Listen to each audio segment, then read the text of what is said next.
Hello friends, कैसे हैं आप सब। काशी किचन में आपका स्वागत है।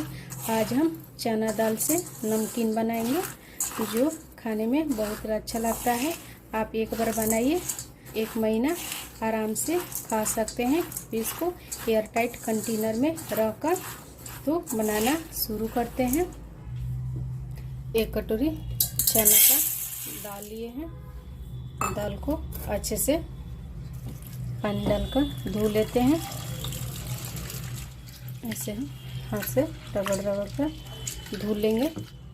देखिए चना का दाल धुल लिए हैं। अब इसमें हम 1 चम्मच मीठा सोडा डाल देंगे और अच्छे से मिला लेंगे। मिलाकर इसको 7 से 8 घंटे के लिए रख देंगे या ओवरनाइट के लिए आप रख सकते हैं।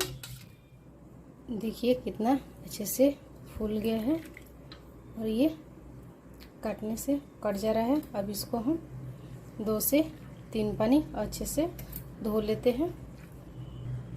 देखिए इसको हम छान लिए हैं। अब इसको हम 5 मिनट ऐसे ही छोड़ देंगे ताकि इसका अच्छे से पानी निकल जाए। एक हम तावल बिछा लेंगे, उस पर हम ये दाल को फैलाकर अच्छे से इसका पानी पोंछ लेते हैं।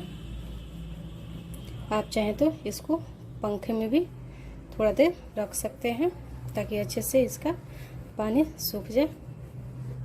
आगे के प्रोसेस कर लेते हैं। पहले से कढ़ाई गरम होने के लिए रख लिए थे। कढ़ाई गरम हो चुका है। इसमें हम 1 छोटा चम्मच सौंफ डाल देते हैं और 1 छोटा चम्मच जीरा डाल देते हैं। 1 छोटा चम्मच काली मिर्च डाल देते हैं और इसको हम भून लेंगे हल्का सा खुशबू आने तक। देखिए हल्का सा खुशबू आने लगा है। अब इसको हम निकाल लेते हैं। जब मसाला ठंडा हो जाएगा तो इसका हम पाउडर बना लेंगे। फिर से हम वही कढ़ाई लिए हैं और उसमें हम रिफाइन ऑयल डाल देते हैं। आप चाहें तो सरसों के तेल भी डाल सकते हैं और तेल को अच्छे से गर्म होने देंगे। ऐसा हम खाली बर्तन लेंगे, इसमें हम ये छन्नी ले लेंगे। तेल अच्छा गर्म होना चाहिए। गैस का फ्लेम तेज रखेंगे। अब इसमें हम चना दाल डाल देते हैं और इसको हम चला लेंगे।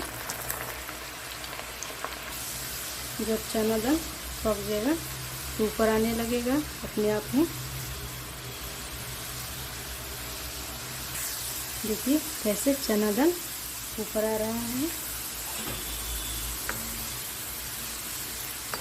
कितना अच्छे से पक चुका है। अब इसको हम निकाल लेंगे।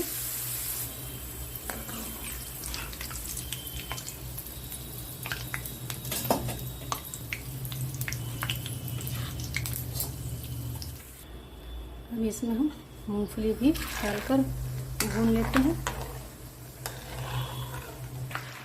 मूंगफली भी भुना गए हैं। गैस के फ्लेम बंद कर देते हैं और मूंगफली को भी निकाल लेते हैं। एक बड़ा बर्तन लेंगे। अब इसमें हम जो चना दाल भून कर रखे थे वो डाल देते हैं। मूंगफली डाल देते हैं। अब इसमें हम जो मसाला भून कर पिसे थे वो डाल देते हैं। आधी छोटी चम्मच कश्मीरी लाल मिर्च पाउडर डाल देते हैं, इससे अच्छा कलर आएगा। और 1 छोटी चम्मच काला नमक और 1 छोटी चम्मच सादा नमक। सारे मसाला डाल के अच्छे से मिला लेते हैं। देखिए अच्छे से मिल गया है। चना दाल नमकीन आपको कैसा लगा कमेंट करके ज़रूर बताइएगा। अच्छा लगा तो लाइक शेयर और सब्सक्राइब करना ना भूलें। मिलते हैं एक नई रेसिपी के साथ, तब तक के लिए नमस्कार।